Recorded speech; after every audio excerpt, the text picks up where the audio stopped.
नमस्कार, मैं हूं वर्षा चौधरी और आप देख रहे हैं एसएस न्यूज सिटी हलचल। नजर डालते हैं आज की विधानसभा चुनाव के लिए नाम वापसी का दिन। निर्दलीय प्रत्याशियों को चुनाव चिन्ह आवंटित किए गए।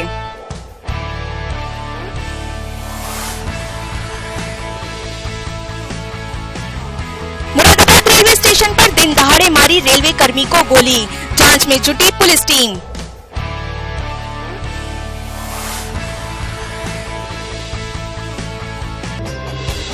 ट्रक और पिकअप की मुठभेड़ में हुई 3 लोगों की मौत, 1 घायल।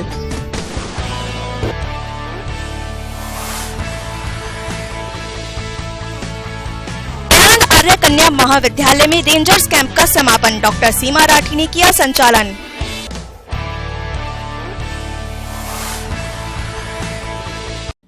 खबरों का सिलसिला आगे बढ़ाते हुए नजर डालेंगे आज की पहली खबर पर। बुधवार को कलेक्ट्रेट सभागार में विधानसभा चुनाव के सभी प्रत्याशियों को चुनाव चिन्ह बांट दिए गए हैं। राष्ट्रीय पार्टी के प्रत्याशियों को उनकी पार्टी का चिन्ह दिया गया, तो सभी निर्दलीय में किसी को आरबीली तो किसी को टॉर्च और किसी को टेलीविजन दिया गया। 15 फरवरी को दूसरे चरण का मुरादाबाद की 6 सीटों पर मतदान होना है, जिसके लिए बुधवार को कलेक्ट्रेट पर सभी विधानसभा के प्रत्याशियों को चुनाव चिन्ह बांट दिए गए हैं। भाजपा, बसपा, सपा और राष्ट्रीय लोकदल के प्रत्याशियों को उनकी पार्टी का चुनाव चिन्ह आवंटन किया गया, तो किसी को ऑटो रिक्शा मिली, तो किसी को टेलीविजन, तो किसी को कांच का गिलास और किसी को टॉर्च चुनाव चिन्ह मिला है। मैंने हाजी नासिर साहब का लिया है। किस विधानसभा क्षेत्र से? 25 विधानसभा का है जी। क्या चुनाव आवंटित? हाथी बहुजन समाज पार्टी। दूसरे चरण का मतदान 15 फरवरी को कराया जाएगा। सपा, बसपा, भाजपा और आरएलडी समेत निर्दलीय प्रत्याशियों ने पूरी ताकत के साथ अपने समर्थकों के साथ जनसंपर्क में ताकत झोंक दी है। Govind Pal, SS news, Moradabad. The bar association and library की नवनिर्वाचित कार्यकारिणी का बार सभागार में शपथ ग्रहण समारोह आयोजित किया गया, जिसमें मुख्य अतिथि bar council of Uttar Pradesh के चेयरमैन अनिल प्रताप सिंह मौजूद रहे। दी बार एसोसिएशन एंड लाइब्रेरी की नवनिर्वाचित कार्यकारिणी का बुधवार को बार सभागार में शपथ ग्रहण समारोह आयोजित किया गया, जिसमें मुख्य अतिथि bar council of Uttar Pradesh के चेयरमैन अनिल प्रताप सिंह व विशिष्ट अतिथि जनपद न्यायाधीश रामकृष्ण गौतम, कमिश्नर एल वेंकटेश्वर लू व सदस्य bar council of Uttar Pradesh Shirish Mehrotra व डीआईजी ओमकार सिंह रहे। कार्यक्रम में सबसे पहले नवनिर्वाचित कार्यकारिणी को शपथ दिलाई गई। लेकिन सुबह 6 बजे 7 बजे मेरा फोन आता, प्रभात भाई जग रहे सो रहे हो, क्यों बंद हो गया? बोले फला सा वकील यार अभी चल रहा गाड़ी चला। मैं शख्स का बहुत बहुत बात के जूनियर सदस्य संगठन है, समाज है, देश है, कैसे हम लोग ये पूरी समाज को, देश के हो कैसे बेहतर बनाने के लिए भी आदमी अपनी जिम्मेदारी निभाना चाहिए। विद्वान लोग जिम्मेदारी नहीं निभाए तो फिर कौन जिम्मेदारी निभाए? अभी जो बात हो रही है। इस मौके पर जिला विधिक सेवा प्राधिकरण के सचिव तालेवर सिंह व एडवोकेट में अंचल शर्मा, सुभाष पाल, बार एसोसिएशन के अध्यक्ष प्रदीप सिन्हा, महासचिव आनंद मोहन गुप्ता आदि कई अधिवक्ता मौजूद रहे। Govind Pal, SS news, Moradabad. बढ़ती ठंड के चलते होने वाली बीमारी और बचाव के बारे में विस्तार से जानकारी एसएस न्यूज सिटी हलचल को डॉक्टर रंजन गौतम ने दी। ठंड को ध्यान में रखते हुए मेरी सभी लोगों से ये रिक्वेस्ट है, और स्पेशली जो ओल्ड एज हैं, उम्र दराज हैं और छोटे बच्चे हैं, कि आप लोग पूरे वूलन क्लोथ्स पहन के बाहर निकलें। पैरों को और कानों को स्पेशली बचाएं, क्योंकि ठंड इन्हीं 2 से ज्यादा लगती है। इसके अलावा पर्याप्त क्लोथ्स होना चाहिए बदन पर। कोशिश करें थर्मोकोट्स को जरूर पहने, क्योंकि इस मौसम में यूजुअली जो डिजीजेस हैं वो प्रेसिपिटेट होती हैं। प्रेसिपिटेशन इन द सेंस कि जिन लोगों को अस्थमा है या जिन लोगों को कोई भी इस तरीके की बीमारी है जो ठंड से प्रेसिपिटेट हो, यूजुअली तो छोटे बच्चों में निमोनिया देखा जाता है, और निमोनिया के साथ साथ अगर आप बहुत ज़्यादा अपने पैरों को खुले में रख रहे हैं तो फ्रॉस्ट बाइट होने के चांसेस होते हैं। उंगलियां लाल होती हैं, लाल होने के बाद गलन पैदा हो जाती है उनमें। तो ये 2-3 चीज़ें हैं। तो मैं इसके साथ साथ अस्थमा भी लोगों को परेशान करता है, और ब्लड प्रेशर प्रेसिपिटेट होने के भी चांसेस होते हैं।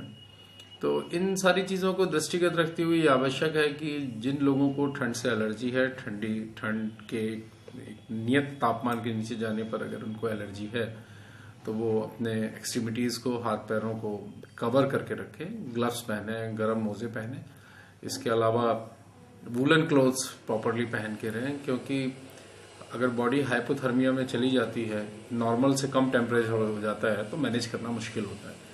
और अगर किसी भी तरीके की और आपको कोई कॉम्प्लिकेशन ऐसा सडनली अराइज होता है, जैसे आपका ठंड में एक्सपोजर है, आपको वाटरी लूज मोशंस हो रहे हैं, आपको इस तरीके के दस्त आ रहे हैं, उल्टी हो रही हैं, या बदन में दर्द है, तेज बुखार है, या पसलियां चल रही हैं बच्चों की, तो तुरंत अपने नज़दीकी डॉक्टर से संपर्क करें। नज़दीकी प्राथमिक स्वास्थ्य केंद्र या सरकारी चिकित्सालय में संपर्क करें, जिससे कि बीमारी की क्लिष्टताओं से आपको सेव किया जा सके।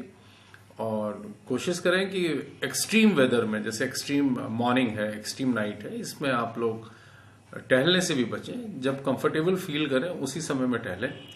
और एक और बहुत इंपॉर्टेंट चीज़ है कि बहुत से लोग सिर्फ इसलिए ठंडे पानी से नहाते हैं कि भाई मुझे तो ठंडा पानी सूट करता है, या मैं दिखाने के लिए ठंडे पानी से नहाता हूँ। ये सब बातें अच्छी नहीं है, हेल्दी नहीं है। आपका शरीर जिस चीज़ को एक्सेप्ट करे, जिस चीज़ को स्वीकार करे, उसी से आप उसी का प्रयोग करें। और अगर खांसी है, आपको ठंड का असर ज़्यादा है, तो गुनगुना पानी लें और ड्राई फ्रूट्स भी ले सकते हैं, जहाँ तक डॉक्टर अलाउ करता है।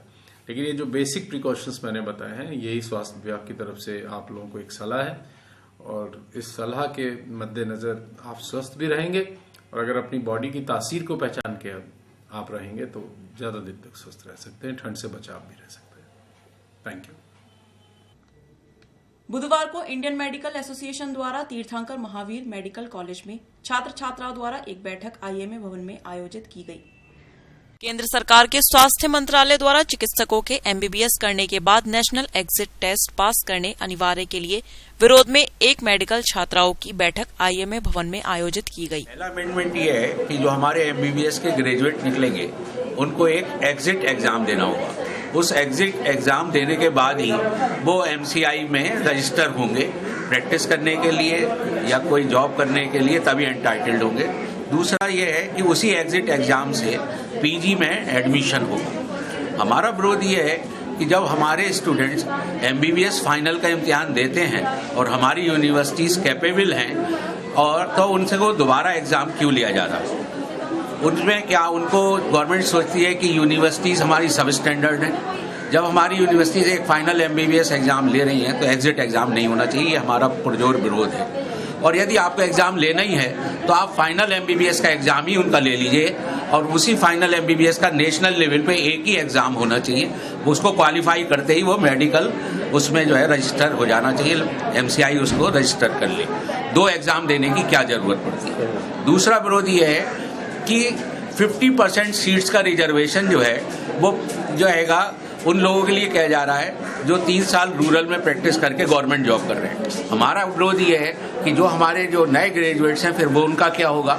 दूसरा ये है कि यदि आपको करना ही है तो जितना प्रोपोर्शनेट है, जितने हमारे एमसीआई में रजिस्टर्ड डॉक्टर हैं और जितना पीएमएस में उनका रेशियो है, यदि ये 16% है तो 16%, 20% है तो 20%, जो भी जिस स्टेट में प्रोपोर्शन हो उस प्रोपोर्शन के हिसाब से जो है पीजी में सीट्स होना चाहिए। इस बैठक में doctor Sudhir Kumar, doctor Rajesh Singh, doctor Ravi Gogal, doctor Shashi और डॉक्टर उमंग आदि उपस्थित रहे। Govind Pal, SS news, Moradabad. बुधवार को दयानंद आर्य कन्या महाविद्यालय में रेंजर्स कैंप का समापन किया गया। कैंप का संचालन डॉक्टर सीमा रानी ने किया। कैंप में 100 छात्राओं ने प्रतिभाग किया। इस दौरान कार्यक्रम में डॉक्टर सीमा रानी रेंजर्स प्रभारी ने छात्राओं को प्रार्थना, झंडा गीत, नियम प्रतिज्ञा, टेंट लगाना, पुल बनाना, गांठें बांधने का प्रशिक्षण दिया। कार्यक्रम की अध्यक्षता महाविद्यालय की प्राचार्य डॉक्टर पूनम गुप्ता ने की। इस अवसर पर रंगारंग कार्यक्रम भी प्रस्तुत किए गए। एक साथ क्लैप को, क्लैप को।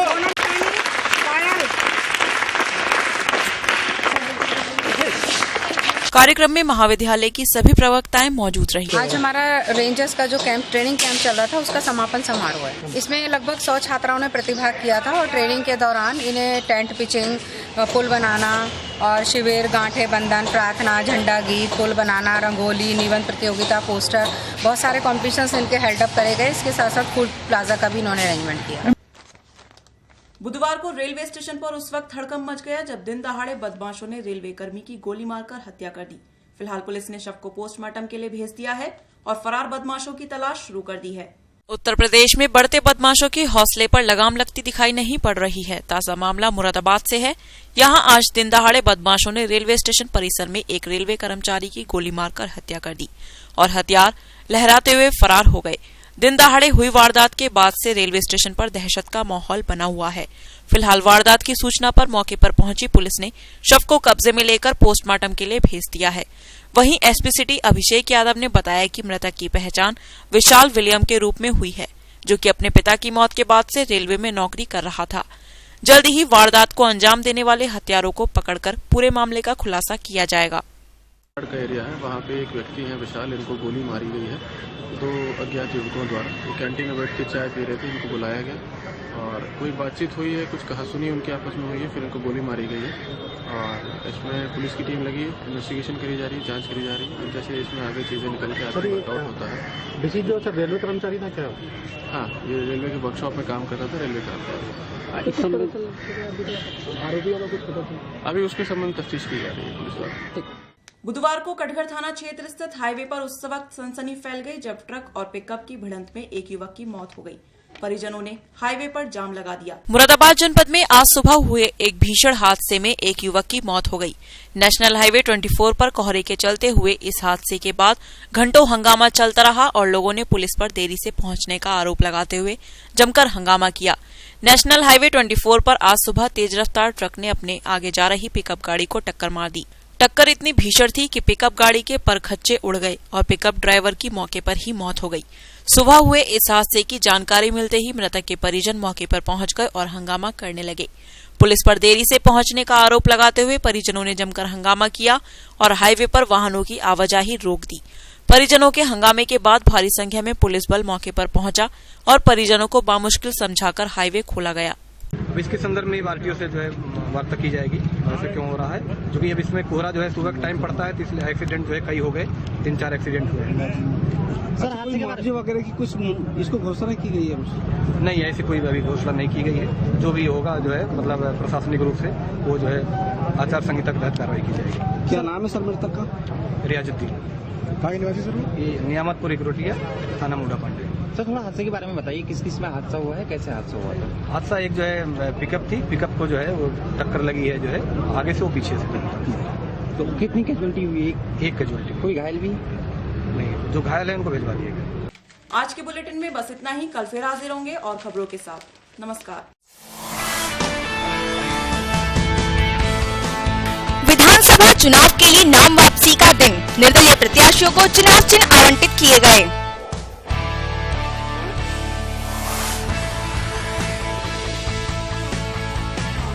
मुरादाबाद रेलवे स्टेशन पर दिन दहाड़े मारी रेलवे कर्मी को गोली, जांच में जुटी पुलिस टीम।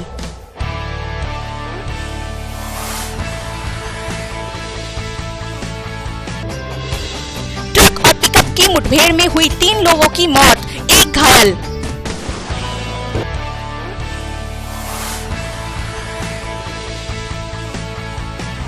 आर्य कन्या महाविद्यालय में रेंजर्स कैंप का समापन, डॉक्टर सीमा राठी ने किया संचालन।